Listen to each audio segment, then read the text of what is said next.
Welcome to our channel. Today we how to transfer Cloudflare DNS for a zero downtime cutover step by step clearly. To transfer your Cloudflare DNS for a zero downtime cutover, begin by logging into your Cloudflare account. Navigate to the DNS section of your domain. Take a screenshot or make note of your current DNS records. In a separate tab, log into your new DNS provider's account. Create a new hosted zone for your domain in the new DNS provider. Now, replicate all the DNS records from your Cloudflare account to the new DNS provider. This includes quad A, name, MX, TXT, and any other custom records. Double-check each record to ensure accuracy. Next, go back to your Cloudflare account.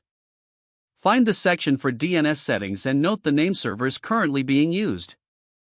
Log into your domain registrar's account. Replace the current name servers with those provided by your new DNS provider. Save the changes in your registrar's dashboard.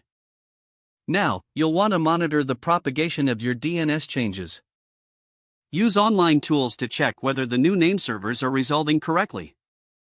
During propagation, verify that your existing service is still running on Cloudflare.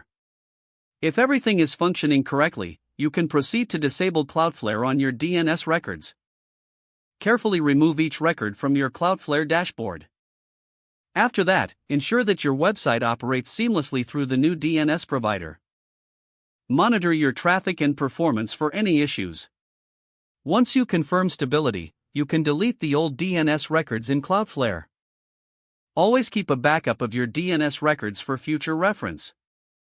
This process ensures a smooth and zero downtime transition to your new DNS provider. If the page does not load, refresh the browser or try again in a private or incognito window. Make sure you are using the correct email address, then retype it carefully to avoid small typos. If your password is not accepted, use the reset option and create a new strong password you can remember.